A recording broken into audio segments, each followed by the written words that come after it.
to show you is my obligation. How much longer can you hide? You can try and push away from me. You kick and scream, you're begging please. But once you get a little taste of free.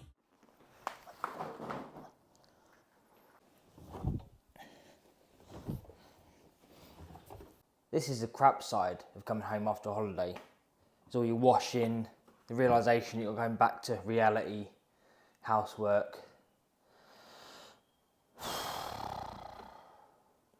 But not only is it washing you've got to do, there's this, again, and this.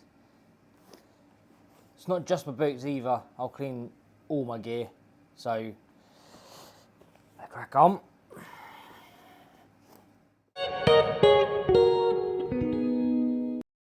So obviously cleaning my gear and bike took me a little longer than I first expected it to, hence why I am in different clothes.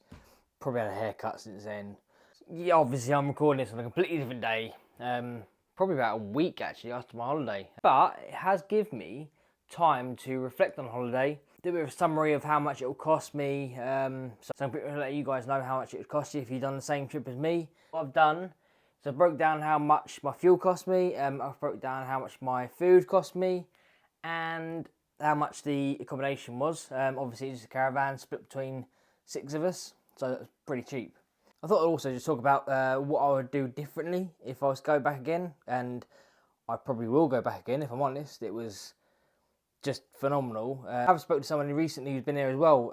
He went like literally a week before me, and he said literally go right up to the top of Scotland. The scenery up there is also phenomenal because you're right up in the Highlands then.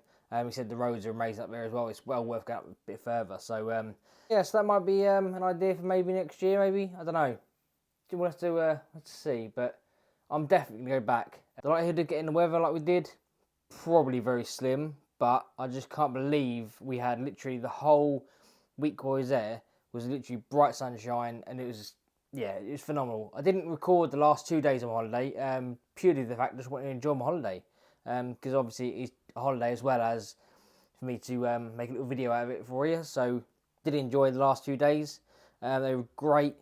The whole trip was awesome. Yeah, I think I'll be going back. So my little breakdown for you then. So if you was to hire one of the caravans that we did, the one we stayed at was Tumble Valley. It was alright, you know, typical nice little stacked caravan.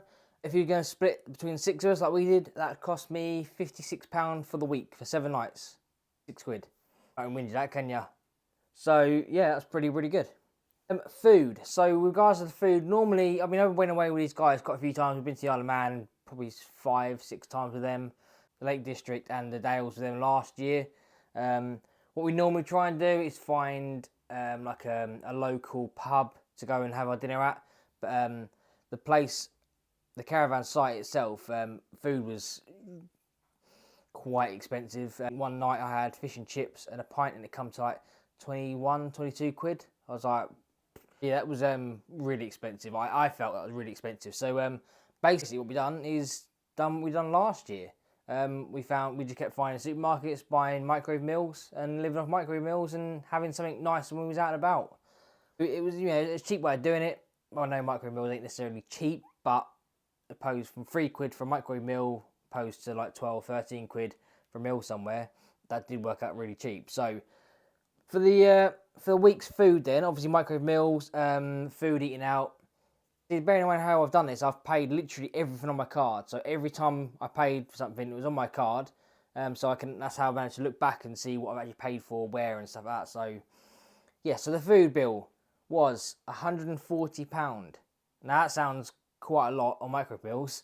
I mean, if it was just microwave meals, it would be quite a lot, but it wasn't. It was obviously food out when I was out and about, drink when I was out and about, our food of the night, the junk food I bought while I was to eat in the caravan. So yeah, I mean, £140 for food and drink for the week, I thought was actually pretty good, to be honest. Now, we all know fuel prices are still quite high, but luckily they've actually come down a little bit from being at their highest point. So Fuel up there was around about 135-ish, something like that. I did notice though when I was up there that diesel was actually cheaper than petrol, where here, where I live, it's not at the moment anyway. Petrol is still cheaper, only by a little bit, but it is still cheaper. But it is around about 12p a litre more here.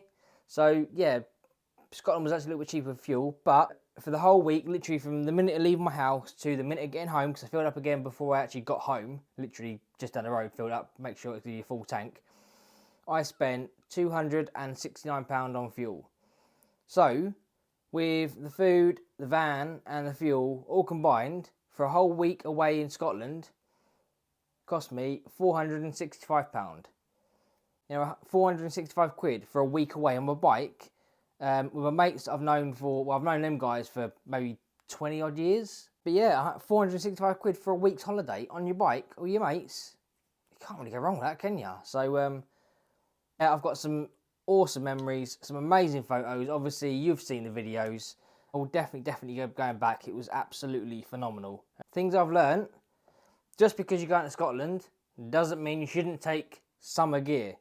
I mean, I really wish I'd had my summer gloves, which didn't. I had 2 pairs of winter thick gloves. My hands were horrendous by the end of the day, every day. My textile jacket I was wearing was a winter jacket only.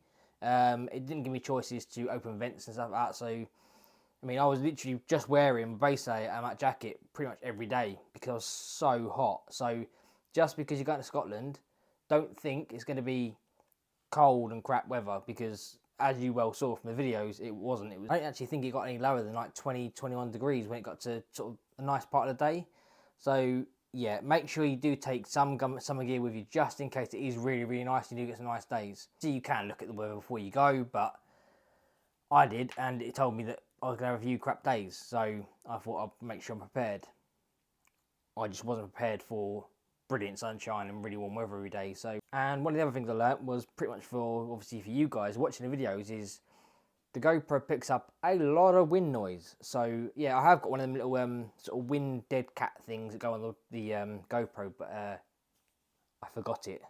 I did a few things on holiday, so yeah, I didn't take that. So in future, make sure I've got the windshield that goes on the GoPro, because hopefully, fingers crossed, it will stop all the wind noise. But I know a few of them videos you see were quite bad for wind noise, which I do apologise for that.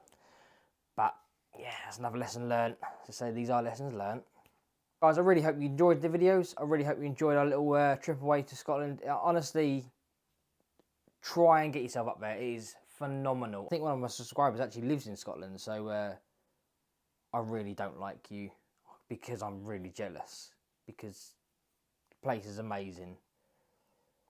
But no, if you have never been to Scotland, I mean, I've been to Wales, I've been to Lake District, I've been to the Dales. They're all absolutely fantastic. For me, Scotland definitely tops all of them completely. I think it's just, it makes a long 8-9 hour ride from where I live so worth it when you're there. It is absolutely phenomenal. So this is obviously my last video for my Scotland tour. Next week we'll be back to your normal videos. I don't know what they're going to be as of yet, because I haven't got anything else recorded, but something will be coming away. I am due to be going to Donington Park to watch the World Superbikes. I'm sure there'll be a video about that. There's a few other bike meets I want to try and get to this year that I haven't been able to yet. I haven't been able to do any test rides on any bikes because I just haven't had the time.